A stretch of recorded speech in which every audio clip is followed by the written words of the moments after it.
Bienvenidos a Fuera de Plano con Raúl Núñez, un podcast de historias con historia.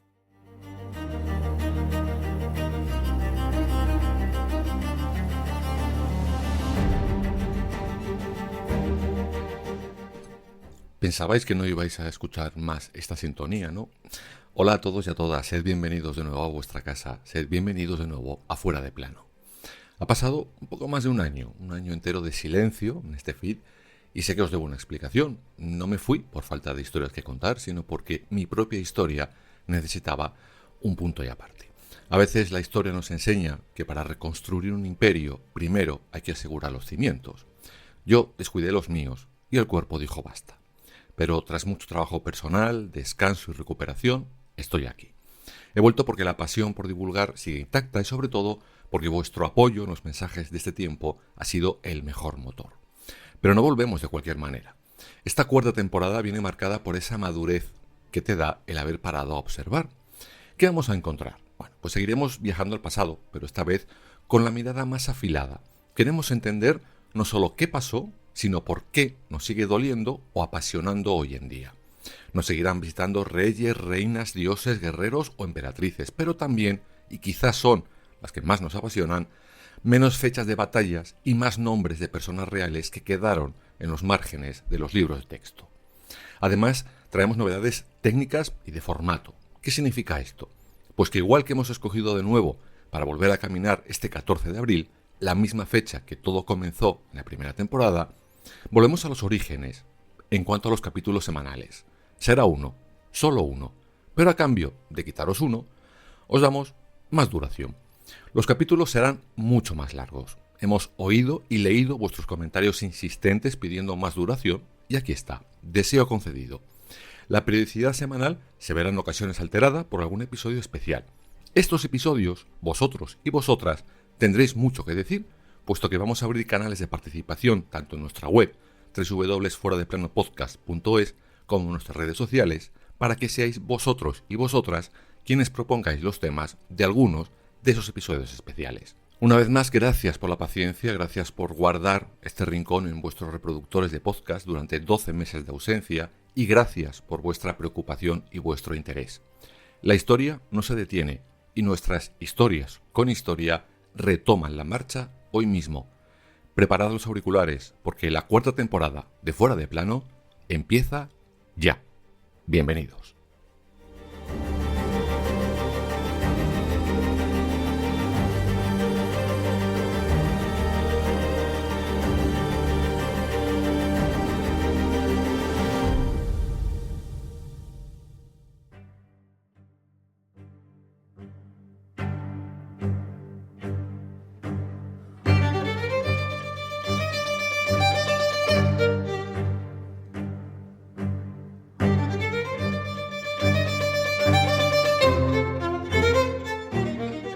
Washington DC, 14 de abril de 1865, 10:15 de la noche.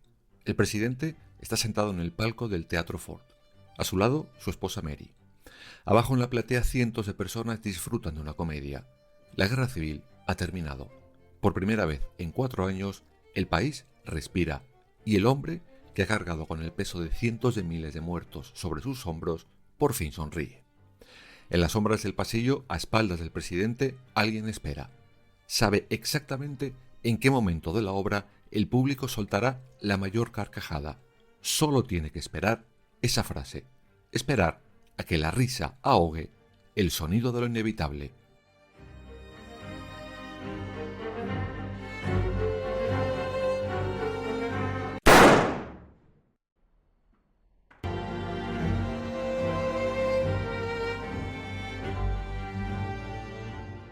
Una sola bala de plomo acaba de perforar la cabeza del presidente de los Estados Unidos. El asesino salta al escenario empuñando un cuchillo, grita una frase en latín y huye hacia la noche, dejando atrás a una nación decapitada y sumida en el caos. Con ese primer magnicidio de la historia de los Estados Unidos nacía no solo una leyenda, sino la primera gran teoría de la conspiración, pero sobre todo es el sangriento epílogo a una vida que rozó lo imposible. Cómo un leñador melancólico, nacido en una gélida cabaña de barro, llegó a ser el hombre que salvó y dividió a un país entero. Hoy viajamos a las entrañas de una nación en llamas. Hoy, en Fuera de Plano, la vida, los demonios y el último acto de Abraham Lincoln.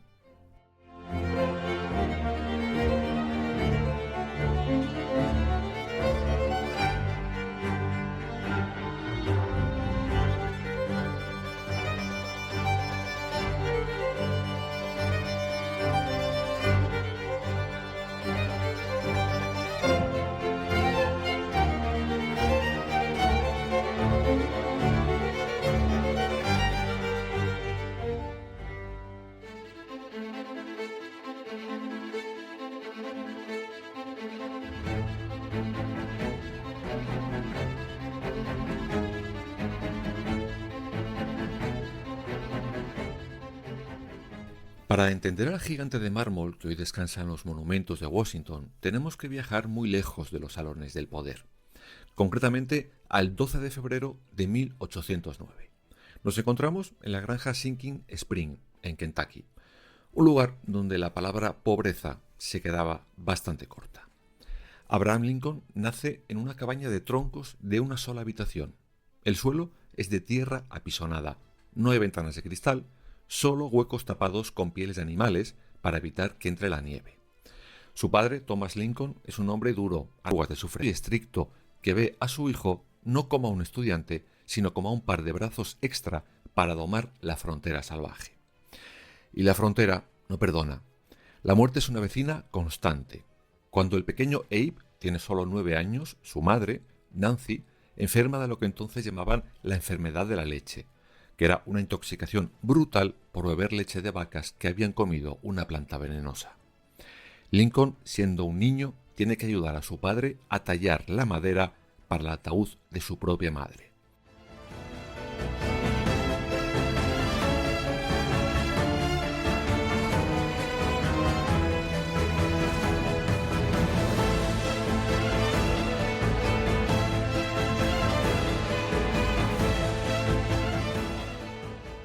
Ese contacto tan temprano y constante con la muerte marca el carácter de Lincoln para siempre. Físicamente crece hasta convertirse en un gigante para la época, 1,93 m, desgarbado, de brazos larguísimos y una fuerza descomunal. Su padre lo alquila a los vecinos para partir rieles de madera para cercas. De ahí nacería su famoso apodo político, el separador de troncos. Pero Lincoln odiaba el trabajo manual. Lo que él tenía era un hambre voraz por escapar de ese mundo a través de la mente. En un entorno donde un libro era un objeto de lujo, el joven Abraham caminaba kilómetros y kilómetros bajo la lluvia o la nieve solo para pedir prestado un ejemplar de Robinson Crusoe, las fábulas de Esopo o biografías de George Washington. Leía de noche, a la luz de la chimenea, hasta que los ojos le ardían. Era el sentido más estricto un hombre hecho a sí mismo. A los 22 años, Lincoln se independiza y se muda a New Salem, Illinois. Allí intenta ser tendero, pero su negocio fracasa estrepitosamente, dejándolo enterrado en deudas. Trabaja como agrimensor, como jefe de correos, pero poco a poco, estudiando leyes por su cuenta, a solas con sus libros, logra aprobar el examen y convertirse en abogado.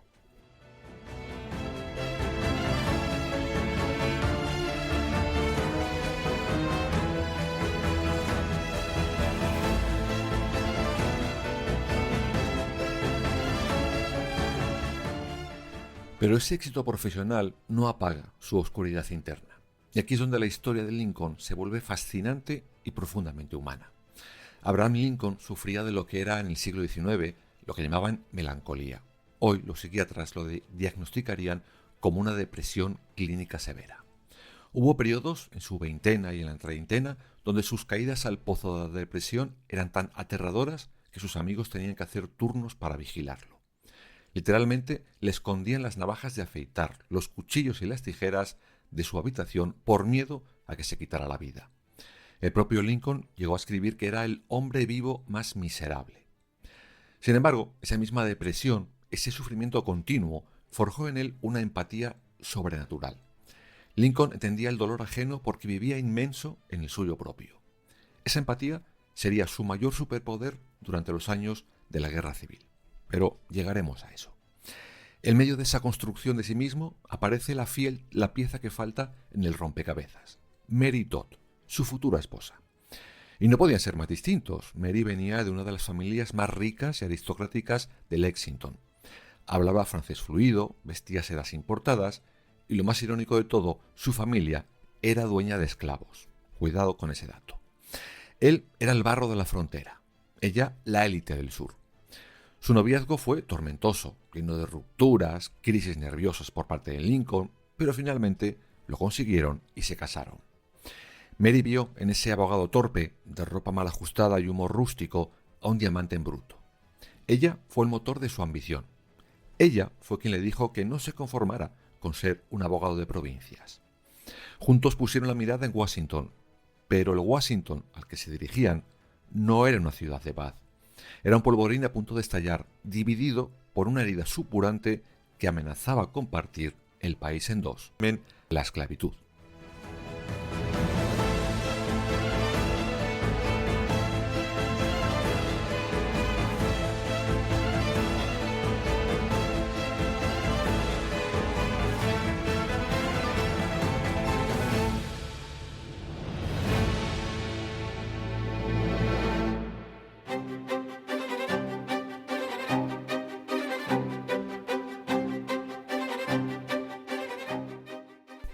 A mediados del siglo XIX, Estados Unidos es un tren desbocado, impulsado por la revolución industrial y la expansión hacia el oeste.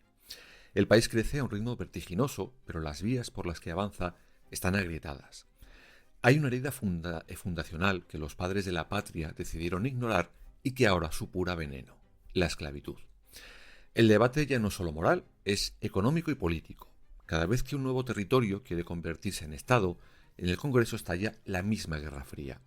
¿Será un Estado libre o un Estado esclavista? El sur, cuya economía agraria y aristocrática depende de la mano de obra negra esclava, se siente amenazado por el norte, industrial y abolicionista. Lincoln, que se había retirado de la política tras un breve y decepcionante paso por el Congreso, siente que el deber lo llama de nuevo. En 1854, la ley de Kansas-Nebraska abre la puerta a que la esclavitud se expanda hacia el norte. Lincoln, indignado, se une a un nuevo grupo político, el Partido Republicano. Su postura es firme. No promete erradicar la esclavitud donde ya existe, pero jura detener su expansión como un muro de piedra. En 1858, Lincoln se postura para el Senado por Illinois. Su rival es el poderoso demócrata Stephen Douglas. Juntos protagonizan una serie de debates al aire libre que cambian la historia de la oratoria política. Miles de personas viajan en tren y carromato, acampando en las praderas solo para escucharlos hablar durante horas. Visualicen esta escena. Douglas es bajo, corpulento, viste trajes caros a medida y tiene una voz atronadora. Lincoln, por el contrario, mide casi 2 metros, es delgado como un alambre, sus trajes le quedan cortos de mangas y, para sorpresa de muchos, tiene una voz aguda, casi chillona. Pero Lincoln habla. El aire se detiene. Su lógica es afilada como el hacha que usaba en su juventud. Es durante esta campaña cuando Lincoln pronuncia unas palabras proféticas, tomando prestada una metáfora de los evangelios. Una casa dividida contra sí misma no puede sostenerse. Creo que este gobierno no puede perdurar permanentemente siendo mitad esclavo y mitad libre. No espero que la unión se disuelva, no espero que la casa se caiga, pero sí espero que deje de estar dividida. Se convertirá en toda una cosa, toda la otra.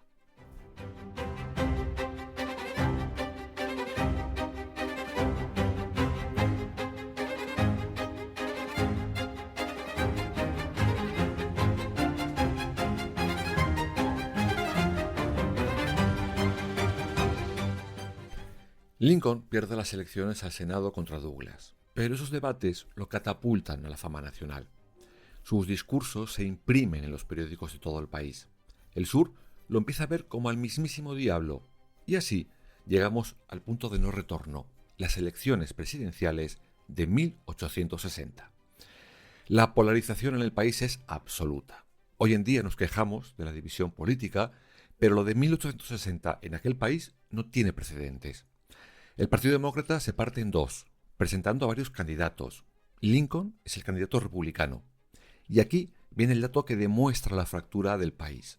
El nombre de Abraham Lincoln ni siquiera aparece en las papeletas de votación de 10 estados del sur. Era literalmente ilegal votar por él allí. A pesar de ello, gracias a la densidad de población del norte y la división de sus rivales, Lincoln arrasa en el colegio electoral. Se convierte en el 16º presidente de los Estados Unidos, sin haber recibido un solo voto del sur profundo. Para los líderes sureños, la victoria de este simio del Illinois, como le llamaban despectivamente, es una auténtica declaración de guerra.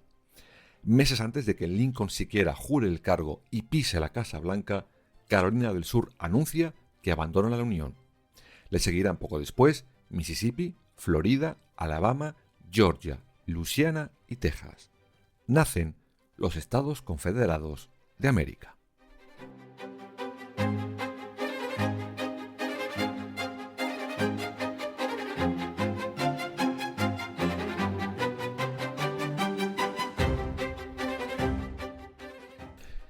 El país se desmorona y la vida de Lincoln ya corre peligro. En febrero del año 1861, Lincoln iniciará un viaje en tren desde Springfield hacia Washington, D.C. para ser investido. Pero la famosa agencia de detectives Pinkerton interceptará un complot. Un grupo de secesionistas planea asesinar al presidente electo cuando haga transbordo en Baltimore. Este es el primer aviso de lo que ocurrirá 4 años después en aquel Teatro Ford. Para evitar que lo maten antes de empezar a gobernar, el gigante Lincoln tiene que tragarse su orgullo. Se disfrazará con un abrigo viejo y unos sombreros y entrará en la capital de su propio país a escondidas, de madrugada y en un tren secreto. Lincoln llega a Washington como un presidente sin país. Hereda una nación fracturada y para intentar coserla toma una decisión que demuestra su inmenso genio político. Crea lo que la historia bautizará como el gabinete de rivales. En lugar de rodearse de amigos que le den la razón, Lincoln nombra como ministros a los hombres que habían competido contra él por la presidencia, sus mayores enemigos internos. Hombres que se creían todos más listos que él, como William Seward, a quien nombra secretario de Estado. Lincoln sabía que necesitaba a las mentes más brillantes de su generación, aunque lo despreciaran. Los iba a necesitar a todos, porque a las 4:30 de la madrugada del 12 de abril de 1861, los cañones confederados abren fuego contra el fuerte Sumter. La diplomacia ha muerto. La guerra civil y Surratt acaba de empezar.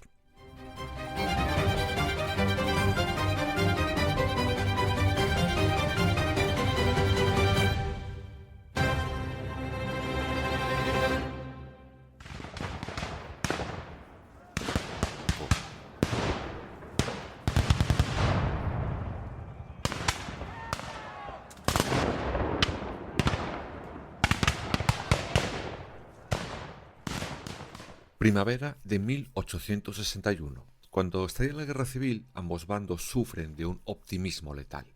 En Washington y en la capital confederada de Richmond, los jóvenes se alistan por miles pensando que será una aventura romántica de 90 días, que estarán de vuelta en casa para la cosecha de otoño. Se equivocaban y no sabían cuánto. Lo que empieza en Fuerte Sumter no es una escaramuza, es el ensayo general de la guerra industrial moderna. Es la primera vez que se usan masivamente ferrocarriles para mover tropas, telégrafos para coordinar ataques y rifles que destrozan el cuerpo humano a distancias impensables. Y mientras tanto, en el despacho oval, Abraham Lincoln, el hombre que no tenía experiencia militar alguna, se ve obligado a aprender estrategias de la noche a la mañana, devorando libros, por ejemplo, de táctica militar traídos de la propia biblioteca del Congreso. Pero sus generales, especialmente el cauteloso George McClellan, le frustran constantemente. La Unión sufre derrota tras derrota. La península, el segundo Bull Run, los muertos se cuentan por decenas de miles.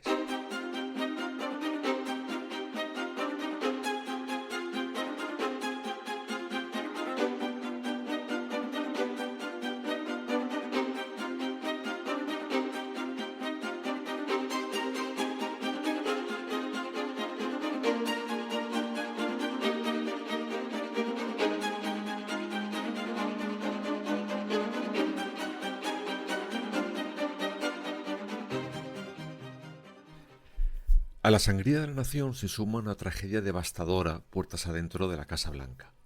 En febrero de 1862, su querido hijo de 11 años, Willie, el ojito derecho del presidente, enferma de fiebre tifoidea por beber agua contaminada del río Potomac. Mientras tanto, Lincoln organiza recepciones oficiales en el piso de abajo, intentando mantener la moral del país. Sube a escondidas a la habitación de Willie para llorar junto a su cama. El niño morirá a los pocos días. Mary Todd, la primera dama, sufre un colapso nervioso del que nunca se acabará recuperando del todo. Y Lincoln vuelve a asomarse al abismo de la melancolía. Si miramos las fotografías del presidente tomadas en 1860 y las comparamos con las de 1864, el cambio es terrorífico. Envejece 20 años en apenas 4. Pierde peso, sus mejillas se hunden, sus ojos se vuelven pozos oscuros rodeados de ojeras negras. El peso de cada soldado muerto parece grabarse en las arrugas de su frente.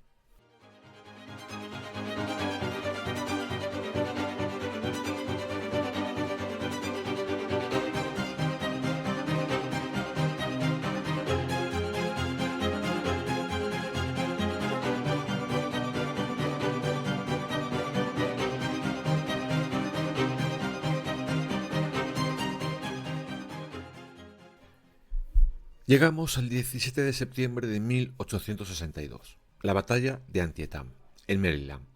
Las fuerzas de la Unión y la Confederación chocan en los maizales.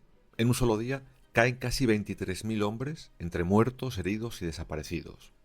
A día de hoy sigue siendo el día más sangriento en la historia militar de los Estados Unidos. Técnicamente fue un empate técnico, pero el general Lee se retira. Lincoln ve su oportunidad. Lleva meses esperando una victoria para lanzar la bomba política más audaz de su presidencia. Sabe que no se puede ganar la guerra solo por la fuerza. Tiene que quitarle al sur su motor económico y evitar que potencias europeas como Inglaterra reconozcan a la Confederación. El 1 de enero de 1863, Lincoln firma la Proclamación de Emancipación. Con un solo trazo de su pluma, declara libres a todos los esclavos en los territorios rebeldes. De repente, la guerra civil ya no trata solo sobre preservar la unión territorial. Lincoln la ha transformado en una cruzada moral absoluta. El ejército del norte se convierte literalmente en un ejército de liberación.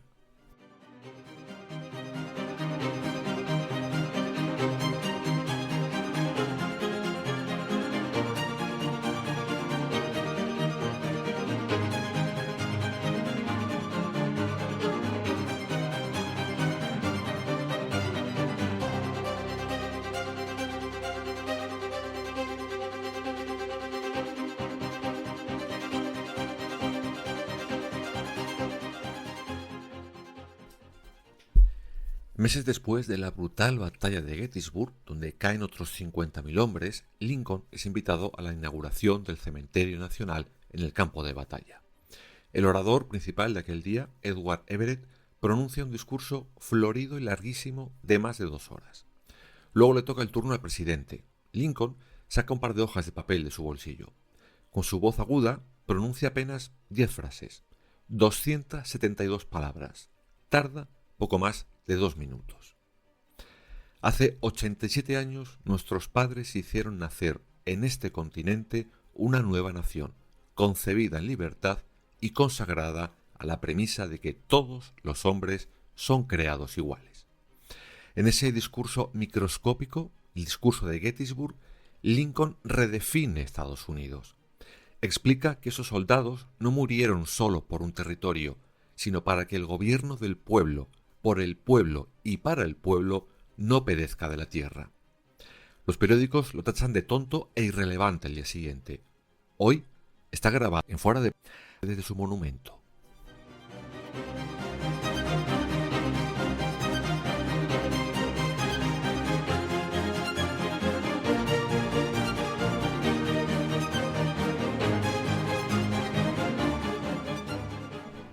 El tiempo da la razón al estratega. Bajo el mando del implacable general Ulysses S. Grant, la maquinaria industrial del norte asfixia al sur. El 9 de abril de 1865, en el pueblo de Appomattox Courthouse, el general Robert Lee, firma la rendición de su ejército. La guerra por fin ha terminado. Eso nos lleva de nuevo a devolvernos a ese 14 de abril de ese mismo 1865. Es Viernes Santo. Washington es una fiesta continua de fuegos artificiales y desfiles. Lincoln se levanta de buen humor, desayuna con su familia y le dice a su esposa Mary Todd que quiere salir, que necesita despejarse. Hemos tenido un tiempo muy duro desde que llegamos aquí, le dice Mary. Sí, responderá Lincoln, mirándola a los ojos, con una suavidad que hacía años no mostraba. Y con la bendición de Dios, ahora podemos esperar 4 años de paz y felicidad. ¿Qué te parece si esta noche huecos vamos al teatro?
Ocho de la tarde del 14 de abril de 1865.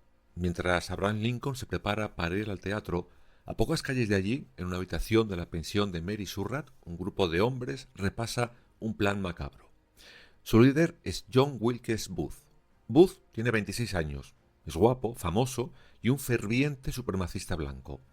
Para él, que Lincoln haya sugerido dar el derecho a voto a los afroamericanos es la gota que podía colmar el vaso. El plan original de Booth era secuestrar a Lincoln para intercambiarlo por prisioneros confederados, pero la rendición del general Lee lo había cambiado todo. Ahora la misión era venganza, simple y pura venganza. Y no solo contra el presidente. Booth reparte las misiones. Él matará a Lincoln. El gigante Lewis Powell asesinará al secretario de Estado, William Seward, y George Rutherford apuñalará al vicepresidente, Andrew Johnson.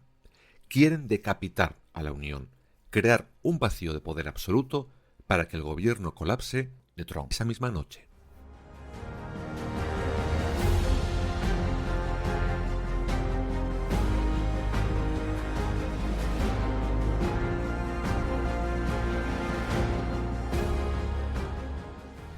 A las 10:15 de la noche, los engranajes del reloj mortal se ponen en marcha.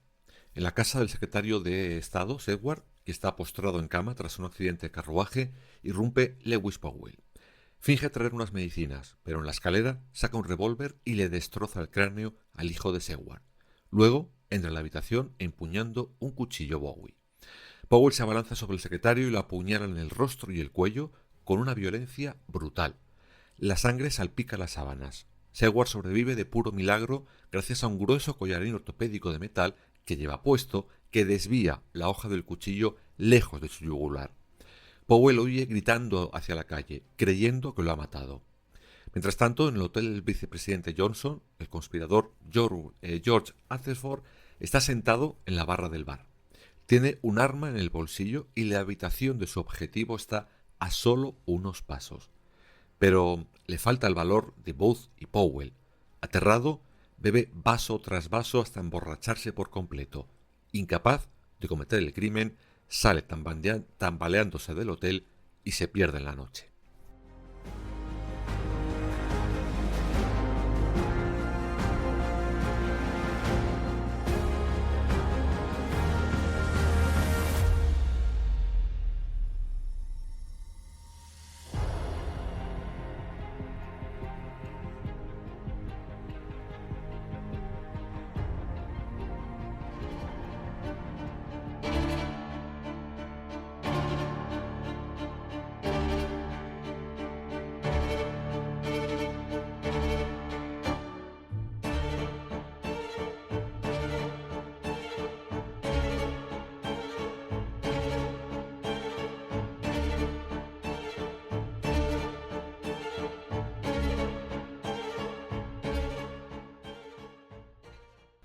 A esa misma hora, en el Teatro Ford, Abraham Lincoln se mece suavemente en una mecedora forrada de damasco rojo en el palco presidencial.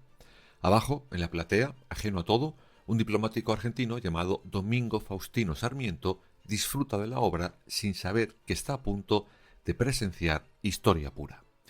John Wilkes Booth, el actor, conoce el teatro como la palma de su mano. Ha entrado por la puerta principal, ha saludado a los acomodadores que lo admiran y se ha deslizado hasta la puerta blanca del palco. Ha bloqueado la puerta desde dentro con un tablón de madera preparado de antemano. Y ahora, espera. Booth sabe que en la obra, Our American Cousin, hay un momento en el que el actor se queda solo en el escenario y pronuncia una línea tan graciosa que todo el teatro estallará en carcajadas. Booth, fríamente, calcula que esa risa masiva servirá como silenciador. Saca una pequeña pistola Derringer de un solo tiro, calibre 44.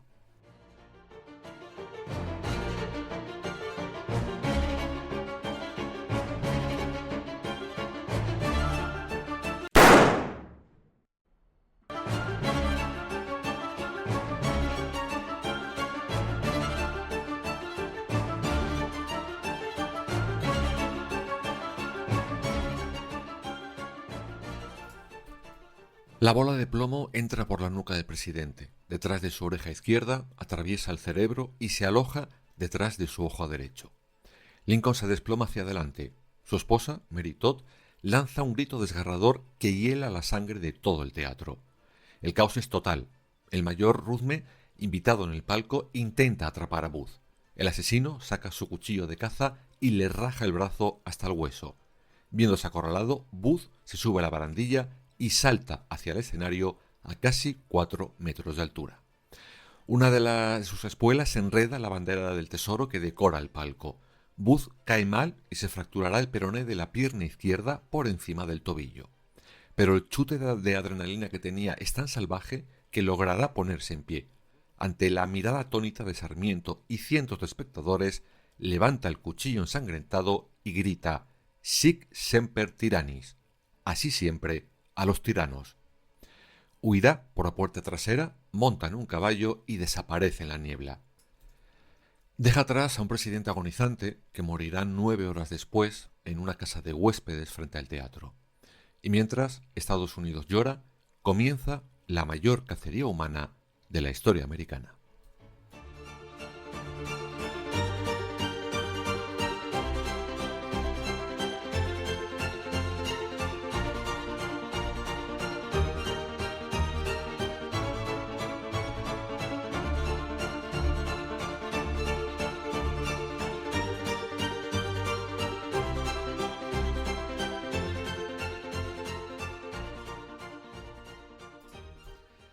El secretario de guerra, Edwin Stanton, ofrece una recompensa colosal, $100.000 de la época. Despliega 10.000 soldados de la Unión, jinetes y detectives para rastrear al asesino. Durante 12 agónicos días, Booth y su cómplice, David Herold, se arrastran por los pantanos en Virginia. Beben agua estancada. La pierna rota de Booth es una tortura constante. Consiguen que un doctor les entablille la pierna en mitad de la noche, un acto que le costaría al médico la cadena perpetua, por cierto. Finalmente, el 26 de abril, la suerte de Booth se acaba. El 16º Regimiento de Caballería de Nueva York los acorrala en una granja tabacalera propiedad de Richard Garrett.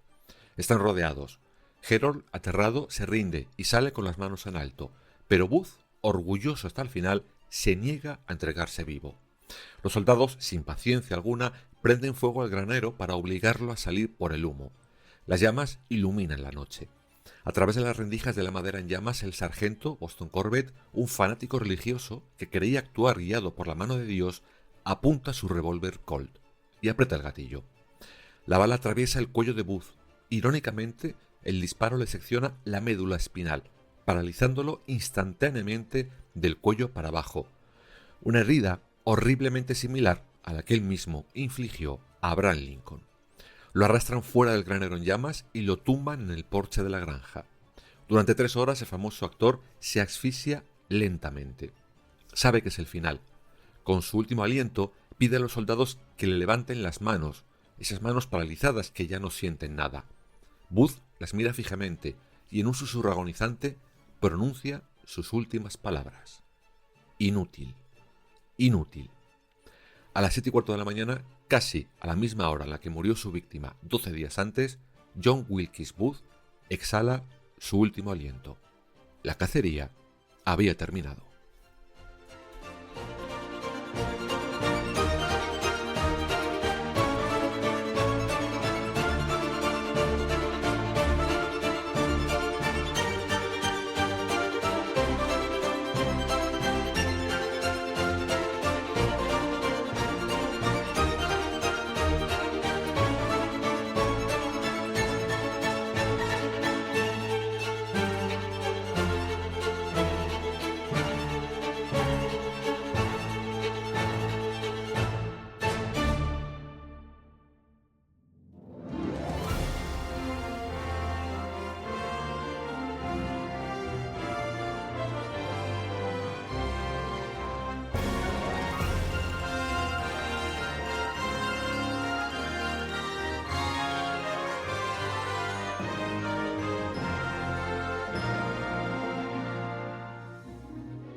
El fuego en la granja de los Garrett se apaga con la muerte de John Wilkes Booth, pero la maquinaria de la justicia federal acaba de encenderse. El gobierno de los Estados Unidos no tiene piedad con los conspiradores que sobrevivieron a la cacería. Lewis Powell, el gigante que masacró al secretario de Estado, George Atherton, el hombre al que le faltó valor para matar al vicepresidente, y David Herold, el chico que huyó con Booth, son sometidos a un rápido juicio militar. Junto a ellos hay una mujer, Mary Surratt, la dueña de la pensión de Washington donde se urdió el complot. El 7 de julio de 1865, el calor en Washington es asfixiante. Los 4 condenados suben al patíbulo en el patio del arsenal penitenciario. Mary Surratt hace historia aquel día, pero por una razón sombría. Se convertirá en la primera mujer ejecutada en la horca por el gobierno federal de los Estados Unidos. El verdugo ajusta las sogas. Un oficial da la orden. Se abren las trampillas. 4 chasquidos secos resuenan en el patio. La venganza del norte se ha consumado.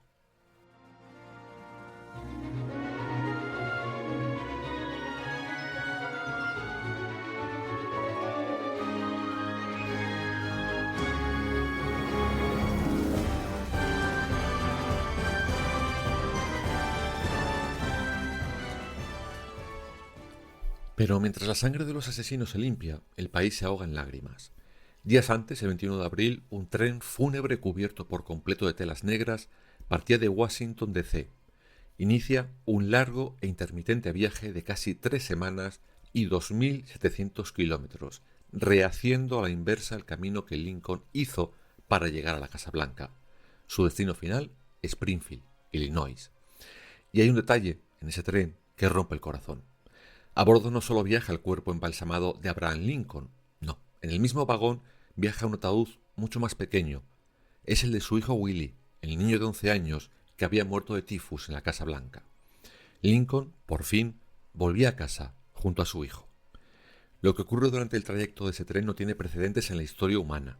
7 millones de estadounidenses, casi una cuarta parte de la población del país en aquel momento, se van agolpando a lo largo de las vías a través de 7 estados. No importaba si era de día o de madrugada, si llovía cántaros o hacía frío, daba igual. A su paso por los campos, los granjeros encendían hogueras en la noche y se quitaban el sombrero, en silencio, mientras el gigante de Kentucky pasaba por última vez. Los veteranos de guerra, mutilados todos, todo el país lloraba desconsoladamente en los andenes de esas estaciones.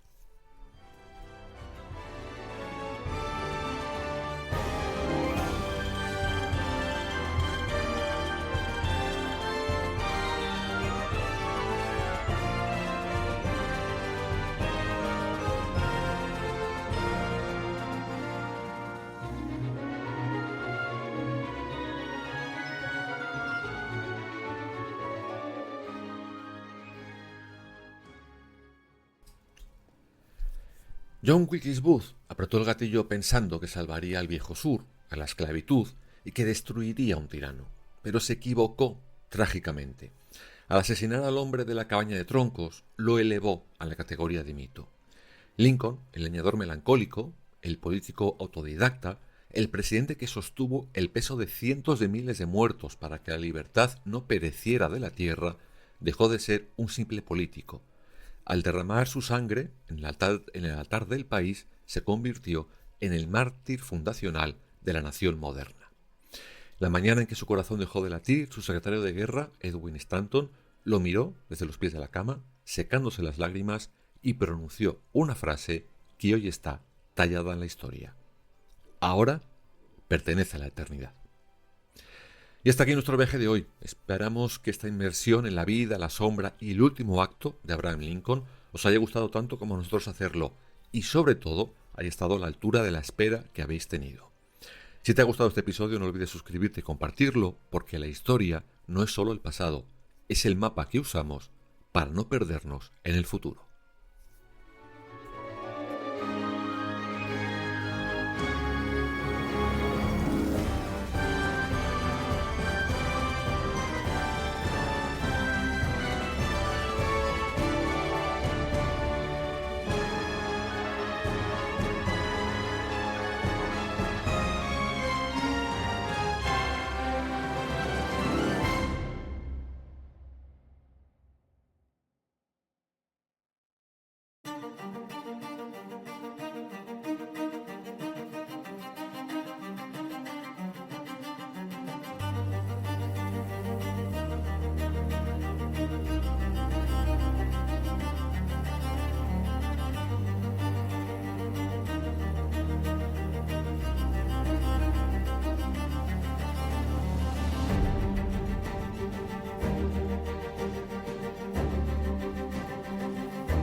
Has escuchado Fuera de Plano, un podcast de Historias con Historia, con Raúl Núñez Rojo.